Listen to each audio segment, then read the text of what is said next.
Hello guys, आज हम suit की स्टिचिंग करेंगे। सुबह मैंने इसकी कटिंग की वीडियो डाली थी। ये सिमरन का सूट है, रेयॉन का फैब्रिक है और ये 3 मीटर था और बहुत मुश्किल से इसका सूट हमने बनाया है। प्लाजो के ऊपर हमने 7 या 8 इंच का जोड़ डाला था, तो फिर हमारी लेंथ पूरी हुई थी। आसन की तरफ मैंने जोड़ डाला था और सबसे पहले मैं ये प्लेट के निशान है जो वहाँ पर प्लेट डाल रही हूँ एक एक करके। आगे की तरफ 6 प्लेट होते हैं और पीछे की तरफ 2 प्लेट होते हैं। ये काफ़ी हैवी साइज़ की लेडी थी, इसलिए इसके सभी प्लेट मैंने डाले हैं। अगर कोई स्लिम लड़की हो तो सिर्फ 2 ही प्लेट डालती हूँ मैं, सेंटर वाले। अभी एक एक करके सभी प्लेट डाल दिए हैं मैंने और बैक साइड पर भी 2 प्लेट हैं, वो भी मैं डाल दूंगी। रेयॉन का फैब्रिक है, बहुत अच्छा फैब्रिक था ये और ज़्यादा हिलता डुलता नहीं था, आसानी से सिल गया हमारा। बस इसे कटिंग करने के लिए बहुत दिमाग लगाना पड़ा क्योंकि कपड़ा कम था। फिर सोच सोच के कहीं जोड़ डालना है, कहाँ जोड़ डालना है, इसलिए ना टाइम लग जाता है। अगर सीधा सीधा फैब्रिक हो तो आसानी से कट जाता है। जिनका फैब्रिक कम हो तो बहुत मुश्किल हो जाती है कटिंग में, काफ़ी टाइम सोचना पड़ता है कि कहाँ जोड़ डालें। अब इसलिए सभी प्लेट मैंने डाल दिए हैं और मैं अब नेक बनाऊंगी। राउंड नेक ही बना देना है इसका मैंने। और इसकी मम्मी का भी सेम ऐसा ही सूट था और वो रेड कलर में था, ये मैरून कलर में है। और ये मैंने राउंड नेक ले लिया है अपना गोल वाला और इसे वेस्ट कपड़े के ऊपर अटैच कर देंगे, अंदर से 5.5 इंच का मार्जिन छोड़ते हुए। ये बड़े बखिए के साथ मैंने फटाफट जल्दी से अटैच कर लिया था। अगर छोटा बखिया हो तो मशीन धीरे चलती है, इसलिए जो रफ़ काम होता है वो हमें बड़े बखिए के साथ ही कर लेना चाहिए।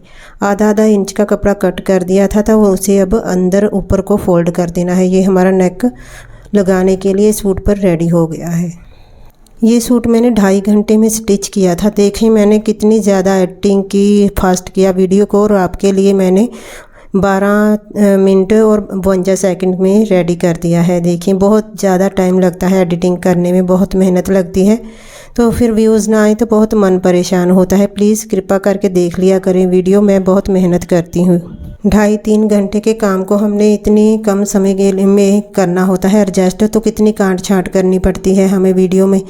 पूरी पहले 3 घंटे की वीडियो देखनी पड़ती है, फिर उसमें से इम्पोर्टेड पार्ट जो है वो रखने पड़ते हैं। थोड़ा फास्ट करना पड़ता है हमें, तो फिर जाकर कहीं वीडियो बनती है। और अभी व्यूज़ ना आए तो बहुत मन परेशान हो जाता है। इसलिए कृपा करके अगर खोलते हैं वीडियो तो प्लीज़ पूरी देख लिया करें। मेरा आपका भी फ़ायदा हो जाएगा और मेरा भी, क्योंकि हम पूरी देखेंगे तभी हमें समझ आएगी। अगर स्किप करके आगे पीछे करके देखेंगे तो फिर समझ भी नहीं आती।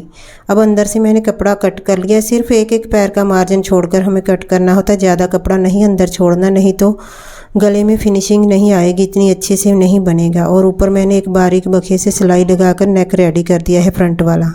अब बैक साइड के लिए मैं रेप पट्टी कट कर रही हूँ। 2 कट कर लूँगी क्योंकि बड़ा था गला इसका, सिमरन का हैवी साइज़ है। इनके नेक थोड़े बड़े ही होते हैं, अगर छोटे नेक हों तो फिर घुटन सी होती है ना कंधों के ऊपर से, इसलिए ये गला इनका नेक थोड़ा बड़ा ही था, पीछे वाला भी और आगे वाला भी बड़ा था इनका नेक। मैंने कटिंग के सूट के ऊपर नाप लिख दिया है कि किस नाप का सूट है ये। कटिंग की वीडियो मैंने सुबह अपलोड की थी, आप ज़रूर देखना। कटिंग देखेंगे तभी हमें स्टिचिंग की समझ आ जाएगी। और रेप पट्टी मैंने एक पैर का मार्जिन छोड़ते हुए राउंड अटैच कर दी है बैक साइड के नेक पर। और एक बड़े बखिए के साथ हम सिलाई लगा देंगे, आधी पट्टी अंदर को और आधी बाहर को करके। अभी एक सिलाई इसके ऊपर और लगेगी जब हम तीरे अटैच करेंगे उसके बाद में, और फिर तरपाई करेंगे, फिर हमें ये सिलाई उधेड़ देनी है। अब तीरे अटैच करने के लिए ये रेप पट्टी मैंने आगे को रख दिया और बुकरम का गला इसके पीछे रखकर फिर हमें अटैच करना है, ऊपर से आधे इंच का मार्जिन छोड़ते हुए। दोनों साइड पर इसी तरह से हमें अटैच कर लेना है। रेप पट्टी हमेशा आगे को बढ़ाकर रखनी होती है, फिर वो ऊपर फोल्ड होकर बड़ी सफाई के साथ हमारा नेक बन जाता है। और मैं अब नीचे बैठकर फिटिंग के निशान लगाऊंगी। पहले ये थोड़ा सा कपड़ा जो काट छाट करना पड़ता है कि बढ़ जाता है कई बार कंधों से, उसे बिल्कुल इक्वल करके एक जैसा सेम करना होता है।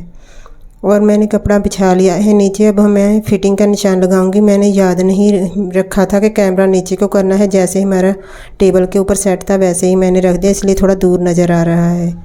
और मैंने पूरा नाप लिया, जितना हमारा बस्ट थी उससे जो एक्स्ट्रा कपड़ा था वो दोनों साइड पे मैंने निकाल दिया है।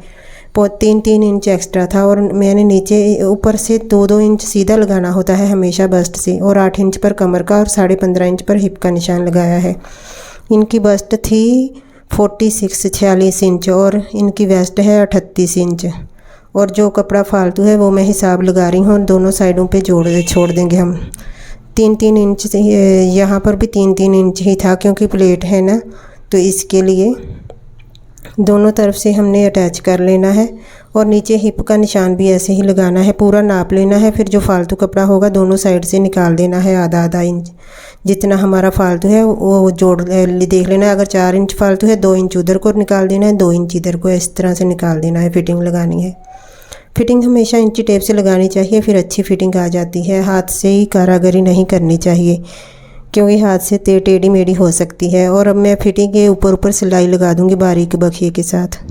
कटिंग से ज़्यादा स्टिचिंग पर मेहनत लगती है, लेकिन मेरी स्टिचिंग की वीडियो पर व्यूज़ नहीं आते। कटिंग पर फिर भी कभी आ भी जाएं, वैसे तो कटिंग पर भी नहीं आते। स्टिचिंग पर बहुत ज़्यादा मेहनत लगती है। पता नहीं, पहले जब मैं स्टिचिंग की वीडियो नहीं डालती थी तब लोग बोलते थे कि वीडियो डाला करो स्टिचिंग की, अब कोई देखता नहीं।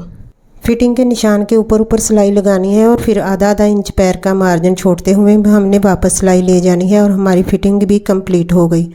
अब फालतू कपड़ा जो है वो कट कर देना है, ज़्यादा मार्जिन नहीं छोड़ना, फिर अच्छा नहीं लगता। और मैंने हिप तक कट किया था, आगे से मैंने खींचकर ऐसे ही फाड़ दिया कपड़ा, क्योंकि ये कन्नी वाली साइड है, आसानी से हमारी निकल जाती है, फट जाती है। और कन्नी वाली साइड ना हो, आडी हो, तो फिर ऐसे नहीं फाड़ते, नहीं तो कपड़ा ख़राब हो जाएगा। अब फिटिंग की सीन से लेकर मोढे की सिलाई तक मैंने नाप लेना है और मेरा 9 इंच 9.5 इंच आया था। और अब मैं बाजू के ऊपर आगे वाली काट डालूंगी। मैं 2 पल्ले उठाकर कटना है। हमेशा याद रखना है कि अगर सीधा पल्ला अंदर है तो दोनों सीधे पल्ले अंदर ही होने चाहिए। अगर उल्टा पल्ला अंदर है तो दोनों उल्टे पल्ले अंदर होने चाहिए। 9.5 पर निशान लगा ली है। अब मैं कट कर लूँगी 2 पल्ले उठाकर। इस तरह कटिंग करने से हमारे ना झोल नहीं आते, नहीं तो कई बार देखा अंडर आर्म के पास कपड़ा सा इकट्ठा होता है। अगर ऐसे हम काट डाल दें तो फिर नहीं आता है, कपड़ा नहीं इकट्ठा होता। हमने आगे वाले मोटे पर भी ऐसे ही काट डालते हैं और बाजू पर भी ऐसे ही डालते हैं। और बाजू की मोरी का निशान लगा लूँगी मैं। 5.5 इंच पर लगाया है और पीछे 9.5 इंच पर जो निशान है हमारा कटिंग की थी वहाँ पर आपस में मिला लेना है और सिलाई कर देनी है। और शुरू करने से पहले डबल सिलाई कर लेनी ज़रूरी है, क्योंकि सिलाई उधर नहीं लगती है अगर सिंगल सिलाई ही लगाएंगे हम तो।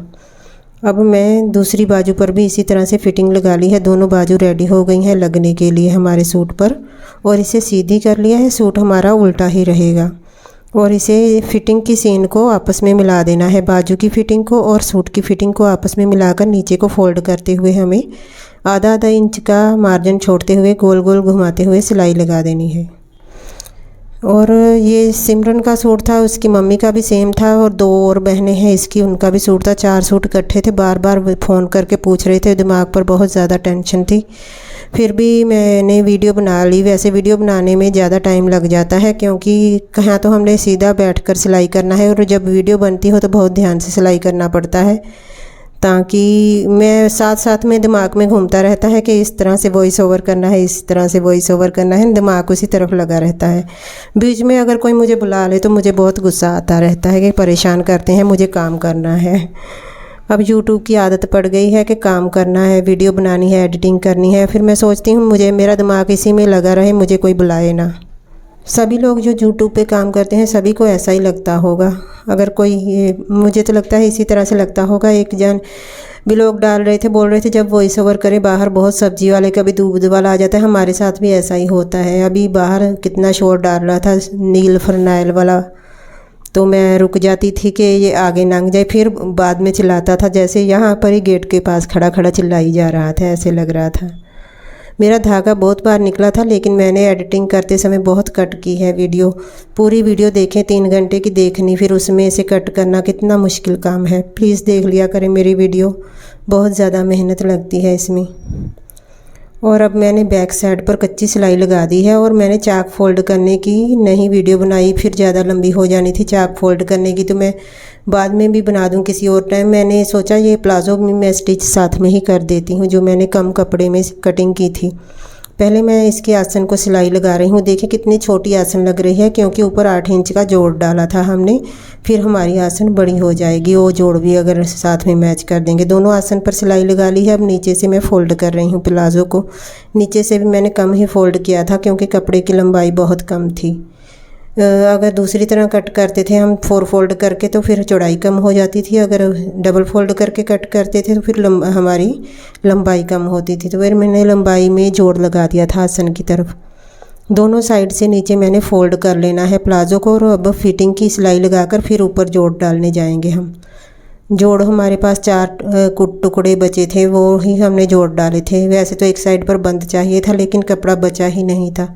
आसन की साइड पर भी हम जोड़ लगा लेंगे। और ये मैंने अपने हिसाब से ही कट किया था। 10 इंच जैसे पहुंचा था, 11 इंच की कटिंग ली थी, फिर मैं आधा इंच छोड़कर ऐसे ही फटाफट सिलाई लगा दी। मैंने इंची टेप से नहीं नापा, मैं बहुत जल्दी में थी। मैंने कहा जल्दी बना दो सूट, बार बार वो फ़ोन कर रहे थे ना, इसलिए। फिर गर्मी के कपड़े हैं, अगला भी सोचता है कि डाल लें थोड़े दिन, फिर बाद में फिर मौसम चेंज हो गया तो फिर क्या फ़ायदा।